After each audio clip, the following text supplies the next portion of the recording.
নমস্কার, বাংলার মনে আপনাদের সবাইকে স্বাগত। আরেকবার রাজ্য সরকারের মুখটা পুড়ল। স্টেট অ্যাডমিনিস্ট্রেটিভ ট্রাইব্যুনালে গিয়ে সরকার হারল, রাজ্য সরকার হারল মহার্ঘ ভাতা নিয়ে সংক্রান্ত মামলা। আপনারা জানেন বারবার ধরে মহার্ঘ ভাতা রাজ্য সরকার না দেওয়ার জন্য নানান ধরনের ফন্দি ফিকির করছিল। এমনিতেই সরকারি কর্মচারীর সংখ্যায় রাজ্য সরকার কমাচ্ছে। একটা ছোট্ট একটা উদাহরণ দিই, কলকাতা কর্পোরেশন, সেখানে 24,000 পদকে ভেকেন্ট রেখেছে এই রাজ্য সরকার। মানুষের দৈনন্দিন পরিষেবার ক্ষেত্রে 24,000 পদ যদি ভেকেন্ট থাকে, ভাবতে পারেন কোথায় কি অবস্থা। সারা রাজ্যে যেখানে বাম আমলে 7.5 লক্ষ সরকারি কর্মচারী ছিল, সেখানে দাঁড়িয়ে এই রাজ্য সরকার কমাতে কমাতে রিটায়ারমেন্টের পর রিক্রুটমেন্ট না করে সেই সরকারি কর্মচারীর পদ 3 থেকে 3.25 লাখে সে নামিয়েছে। 7.5 থেকে 3 লাখ থেকে 3.25 লাখ। শিক্ষিত বেকার যুবক যুবতীরা কোথায় যাবে বলুন তো, যারা সারা জীবন পড়াশোনা করে একটা সরকারি চাকরি পাওয়ার লোভে বা বাসনায় যারা একটা পরীক্ষা দেবে, সে পরীক্ষাটা দিতে পারবে না। এমন একটা রাজ্য সরকার আমাদের কপালে জুটেছে। আমরা এই কথা বারবার বলি, কেন জানেন? ওই শুকনো মুখগুলো দেখতে ইচ্ছে করে না। একটা দীর্ঘদিন ধরে পড়াশোনা করে ফার্স্ট ক্লাস পাওয়ার পরও একজন শিক্ষিত বেকার যুবক বা যুবতী যখন একটু সরকারি পরীক্ষার ফর্ম ফিল আপ করার জন্য বসতে চেষ্টা করে, তখন তাকে সে সুযোগ এ রাজ্যের মাননীয় সরকার দেয় না। ফলে স্বাভাবিকভাবে তাদের জীবনে অন্ধকার নেমে আসে। ঠিক এই বাস্তব পরিস্থিতিতে আরেক প্রস্থ নাটক চলছে। সরকারি কর্মচারী যারা চাকরি করছেন, যাদের ডিএ বা মহার্ঘ ভাতা অধিকার, সেটাকে সরকার স্বীকার করছিল না। সেটা নিয়ে দীর্ঘ আইনি প্রক্রিয়া চলেছে এবং শেষ পর্যন্ত হাইকোর্ট থেকে সরাসরি রাজ্য সরকারকে বলে দেওয়া হয়েছে ডিএ কিন্তু কোনো দান নয়, ডিএ কিন্তু অধিকার। রাজ্য সরকার বলার চেষ্টা করেছিল, আমাদের ইচ্ছে হলে মানুষকে মহার্ঘ ভাতা, সরকারি কর্মচারীদের মহার্ঘ ভাতা দেবো, না হলে দেবো না, এটা কেউ জোর করতে পারে না। কিন্তু রাজ্য সরকারকে সরাসরি হাইকোর্ট বলে দিয়েছে ডিএ মানুষের অধিকার, যারা সরকারি কর্মচারী তাদের অধিকার, আপনি সেটা থেকে অস্বীকার করতে পারেন না, এটা কোনো দয়ার দান নয়। এটা বলার পর একটা রাজ্য সরকারের পক্ষে তারপরেও আইনি লড়াই লড়া উচিত, সরাসরি স্বীকার করে নেওয়া উচিত ছিল, সেটা করেনি।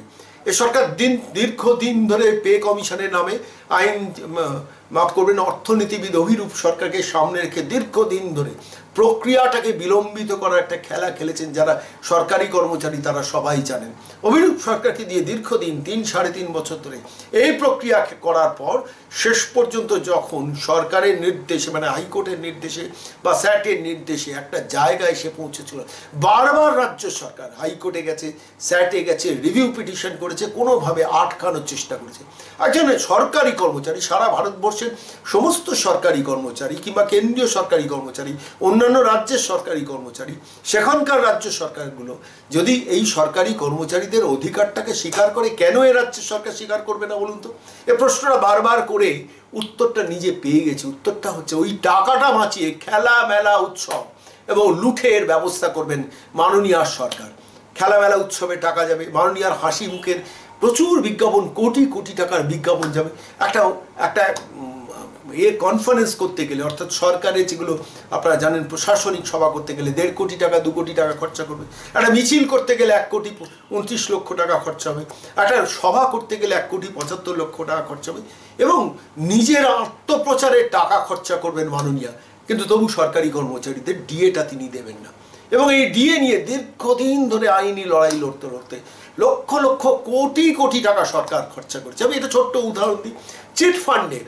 আপনারা জানেন চিট ফান্ডের প্রক্রিয়া সিবিআই তদন্ত যাতে না হয় সেটা আটকানোর জন্য শোনা যায় 11 কোটি টাকা হাইকোর্ট সুপ্রিম কোর্টে আইনজীবীদের পেছনে খরচা করেছেন, এই প্রক্রিয়ার পেছনে খরচা করেছে। ভাবতে পারেন, আমার আপনার দেওয়ার ট্যাক্সের টাকা, ওই 11 কোটি টাকা আইনজীবী কিংবা অন্যান্য ক্ষেত্রে গেছে শুধু এই আইনি লড়াই লড়ার জন্য।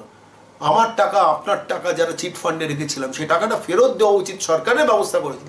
সেটা না করে সেটা সিবিআই তদন্ত আটকানোর জন্য যদি 11 কোটি টাকা একটা রাজ্য সরকার খরচ করে, তাহলে রাজ্য সরকারের মানসিকতা একটু বোঝার চেষ্টা করুন। আপনারা বারবার এই কথাগুলো বলছি কেন? এ সরকার অনাচারের সরকার, অবিচারের সরকার, শিক্ষিত বেকারদের সঙ্গে প্রতারণার সরকার, সরকারি কর্মচারীদের সঙ্গে প্রতারণার জন্য এই সরকার। আমরা এই কথা বলছি তার কারণ কি, সম্প্রতি আপনারা জানেন স্টেট অ্যাডমিনিস্ট্রেটিভ ট্রাইব্যুনাল যেখানে গিয়ে ডিএ মামলাটা পড়েছিল এবং সেখানে একটা রিভিউ পিটিশন দিয়ে সেটাকে আটকানোর চেষ্টা করছিল। হাইকোর্টে গিয়ে বারবার করে রিভিউ পিটিশন বা অন্যান্য পিটিশন দিয়ে আটকানোর চেষ্টা হয়েছে। প্রত্যেকটা ক্ষেত্রে কিন্তু সরকার হেরেছে। যেভাবে হারলো স্টেট অ্যাডমিনিস্ট্রেটিভ ট্রাইব্যুনালে, এই রিভিউ পিটিশন সরকারের বিলম্বিত করার এই প্রক্রিয়া রিভিউ পিটিশনকে খারিজ করে দিয়েছে স্টেট অ্যাডমিনিস্ট্রেটিভ ট্রাইব্যুনাল, এবং শেষ পর্যন্ত বহাল থেকেছে সেই রায় যে সরকারকে খুব দ্রুত তাদের ডিএর যার বকেয়া টাকা সমস্ত টাকাটা দিতে হবে। আমরা খালি ভাবছিলাম জানেন এই আইনি প্রক্রিয়া করতে গিয়ে আইনজীবীদের পেছনে এবং অন্যান্য খাতে যে খরচাটা, এই ব্যবস্থাপনার খরচাটা লড়তে গিয়ে সরকারের যে খরচা হলো, এই খরচাটা যদি গরিব মানুষের কল্যাণে সরকার খরচা করত, নিজের ইগোটাকে পুষে না রেখে, বুঝতেই পারছিল সরকার ডিএ মানুষের অধিকার সারা ভারত স্বীকার করে, অন্যান্য রাজ্য স্বীকার করে, কেন্দ্রীয় সরকার স্বীকার করে, এ রাজ্য স্বীকার করবে না। এ রাজ্য নিজে বুঝতে পারছিল যে ডিএ আমাকে আজ হোক কাল হোক বকেয়া সুদ সমেত সমস্তটা দিতে হবে। বুঝেও একজন ভদ্রমহিলার ব্যক্তিগত ইগো রক্ষার জন্য এই লড়াইটা তারা দীর্ঘদিন লড়ে কোটি কোটি টাকা খরচা করে গেল, এবং শেষ পর্যন্ত মুখ পুরল, রিভিউ পিটিশন খারিজ হলো, স্টেট অ্যাডমিনিস্ট্রেটিভ ট্রাইব্যুনাল রায় দিয়ে দিল। আমরা জানি এরপরেও রাজ্যের মুখ্যমন্ত্রী তথা নবান্নের মামাটি মানুষের সরকার এই ডিএ মামলাতে আবার ব্যাপারটাকে বিলম্বিত করার জন্য নয় হাইকোর্ট, তারপরে হয়তো সুপ্রিম কোর্ট পর্যন্ত যাবে, সেখানেও হারবেন। দায়িত্ব নিয়ে বলছি, তার কারণ কি বলুন তো?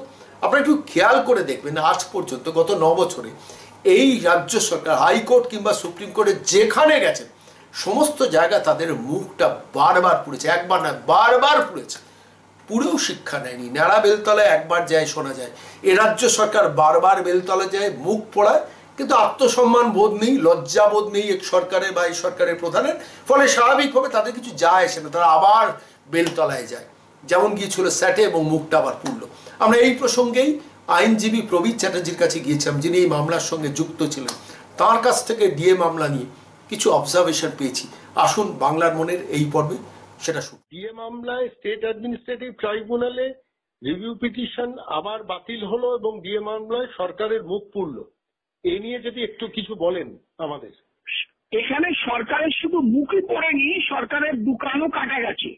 তার কারণ এই যে ডিএ মামলার রিভিউ পিটিশন ওনারা করেছিলেন একটা ফিকটিশাস, ফ্রিবুলাস, নন মেন্টেনেবল একটা রিভিউ পিটিশন।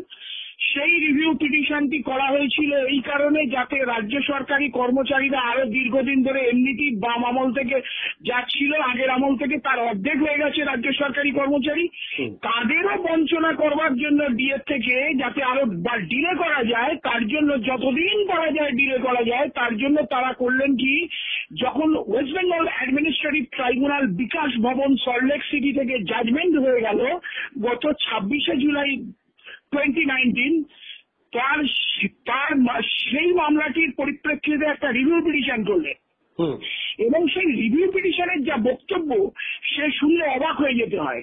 সেই রিভিউ পিটিশনের বক্তব্য হচ্ছে আগের কিছু জাজমেন্ট কনসিডার হয়নি, সাবসিকুয়েন্ট জাজমেন্ট কনসিডার হয়নি, এই জন্য একটা ফিকটিশাস রিভিউ পিটিশন মান্যবর অ্যাডভোকেট জেনারেল করে বসলেন, এবং সেটি সামারি, এবং একটু নোট করে নেবেন যে ওটা মিজারেবলি ফেল করেছে, এবং মিজারেবলি ফেল বলে লেখা আছে অর্ডার শিটের মধ্যে। কবিরবাবু একটু থামাচ্ছি আপনাকে, এটা দিনের আলোর মতো পরিষ্কার যে সরকারি কর্মচারীদের ডিএটা দেব না, যতটা বিলম্বিত করা যায় তার জন্য এই আইনি প্রক্রিয়ায় বারবার করে মুখ পড়েছে সরকারের, কিন্তু তাও একটার পর একটা আদালতে পিটিশন করে গেছে, কখনো হাইকোর্টে কখনো স্যাটে। আমার প্রশ্নটা অন্য জায়গায়, এই যে দীর্ঘদিন ধরে আইনি প্রক্রিয়া করে যে টাকাটা সরকারি কর্মচারীদের দিতেই হবে, সেটাকে আটকে রাখতে গিয়ে যে আইনি প্রক্রিয়া, এর পেছনে তো প্রচুর কয়েক কোটি টাকা সরকার খরচ করলো। এ ব্যাপারে অবশ্যই আমি এ ব্যাপারে বলি যে প্রথমে যখন ট্রাইব্যুনালে মামলা হয়েছিল, যেটা আমাদের বিরুদ্ধে খারিজ হয়, তারপরে যখন সেটাকে চ্যালেঞ্জ করে হাইকোর্টে যাই, এবং হাইকোর্টে প্রথমে মাইনর জাস্টিস নিশিতা মাত্র তৎকালীন অ্যাক্টিং চিফ জাস্টিস ছিলেন, হার লেডিশিপ দেন ওয়াজ, এবং তার সঙ্গে কম্পেনিয়ন জাস্টিস ছিলেন তপব্রত চক্রবর্তী মাইনর জাস্টিস, এবং তাদের ঘরে বেশ কিছুদিন ধরে হিয়ারিং হয়েছে। তারপরে পরবর্তীকালে মাইনর জাস্টিস দেবাশিস করগুপ্তা এবং কম্পেনিয়ন মাইনর জাস্টিস শেখর বাবু সাহেব, দেবাশিস করগুপ্ত এখন সুপারঅ্যানুয়েটেড হয়ে গেছেন, অ্যাক্টিং চিফ জাস্টিস ছিলেন, তার ঘরে প্রায় 42-45 দিন ধরে হিয়ারিং হয়েছে, এবং সেই মামলার সময় প্রতিদিন অ্যাডভোকেট জেনারেল অ্যাপিয়ার করেছেন, মাননীয় অ্যাডভোকেট জেনারেল, তার সঙ্গে সহযোগী হিসেবে লাইনের গভর্নমেন্ট লিডার অ্যাপিয়ার করেছেন, তার সঙ্গে সহযোগী হিসেবে আরেকজনের অ্যাপিয়ার করেছেন। একটু স্পেসিফিক প্রশ্নে আসুন, সেটা হ্যাঁ, সরকারের কত কোটি টাকা খরচা হয়েছে বলুন? অন্তত মিনিমাম 7 থেকে 8 কোটি টাকা খরচা হওয়াটা বিচিত্র কিছু নয়। তার কারণ অ্যাডভোকেট জেনারেল ফিস এবং স্যাটেও যা খরচা হয়েছে সব মিলিয়ে 7 থেকে 8 কোটি টাকা রাজ্য সরকারের কোষাগার থেকে বেরিয়ে গেছে, যেটা পাবলিক এক্সপেন্ডিচার। শুধু সরকারি কর্মীদের দিয়ে যেটা দিতেই হবে, আলটিমেটলি যেটা দিতেই হবে সেটাকে আটকানোর জন্য 7-8 কোটি টাকা আপনি বলছেন রাজ্য সরকার খরচ করে ফেলেছে। মোটামুটি অ্যাপ্রক্সিমেট সেরকমই খরচা হওয়ার সম্ভাবনা বেশি। এবং এখন যা পরিস্থিতি তাতে এই রিভিউ পিটিশনটা স্টেট অ্যাডমিনিস্ট্রেটিভ ট্রাইব্যুনাল বাতিল করার ফলে এখন তো সেই জায়গায় গিয়ে দাঁড়িয়েছে যে আলটিমেটলি রাজ্য সরকারকে মানে মুখ পুড়িয়ে মাথা মুড়িয়ে শেষ পর্যন্ত সমস্ত টাকা বকেয়া সহ সরকারি কর্মচারীদের দিতে হবে, তাই তো? দিতেই হতে পারে, কিন্তু তবুও বলবো এই সরকারের লজ্জা বোধ বলে কিছু নাই, এটাকে কিছু নেই, এটা আত্মসম্মান বা লজ্জা বোধ বলে কিছু নাই। সেই জন্য তারা হয়তো উপর কোর্টেও যেতে পারেন, কিন্তু সেখানে গেলেও যে দ্বিতীয়বার মুখ পুড়বে সে বিষয়ে সন্দেহ নেই। এবং আপনার কি ধারণা যে হাইকোর্ট সুপ্রিম কোর্টে গেলেও তো সরকার হারবে? অবশ্যই, এ ব্যাপারে কোনো সন্দেহ নেই, কোনো দ্বিধা নেই, নির্দ্বিধায় বলতে পারি রাজ্য সরকারি কর্মচারীদের এই জয় হবেই। এবং সব থেকে বড় দুর্ভাগ্যজনক কি জানেন, সেটা হচ্ছে যে পে কমিশনের চেয়ারম্যান অভিরূপ সরকার বাবুর অদ্ভুত আচরণ, তিনি এখন অনুপ্রাণিত, তিনি এখন লুটোপুটি খাচ্ছেন।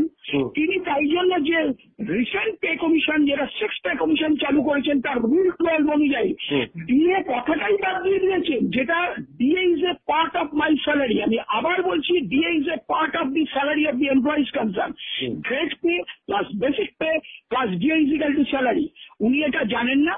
বিভিন্ন রাজ্যে যে ডিএ দেওয়া হচ্ছে এটা উনি জানেন না। উনি নিজের রাজ্যে স্পেসিফিক্যালি ডিএ কথাটাই বাদ দিয়ে দিলেন 6 পে কমিশনে। এই অভিরূপ বাবু কি করেছিলেন, একবার আনন্দবাজার কাগজে ওনার বক্তব্য পড়েছিলাম, ভাই হাস্যকর বক্তব্য। উনি বলেছিলেন আগের আমলে, অর্থাৎ বাম আমলে, আমি উজ্জ্বল রেখেই বলছি, নাকি উন্নয়নের টাকায় দিয়ে দেওয়া হতো, এখন নাকি ডিএর টাকায় উন্নয়ন করা হয়, অর্থাৎ বর্গমাটার টাকায় উন্নয়ন করা হচ্ছে। আমি ওনাকে একটা প্রশ্ন করতে চাই যে উনি এটা বোঝেন না যে কোন একটা খাতের টাকা আর একটা খাতে ব্যয় করা যায় না এইভাবে? না, দেখুন একটা কথা পরিষ্কার, অভিরূপ সরকারকে ওই পদে বসানো হয়েছিল এটা করার জন্যই যে 3-3.5 বছর ধরে 6 পে কমিশনকে ডিলে করে নিয়ে গিয়ে আলটিমেটলি মাননীয়ার ইচ্ছে পূরণটা করার জন্য অভিরূপ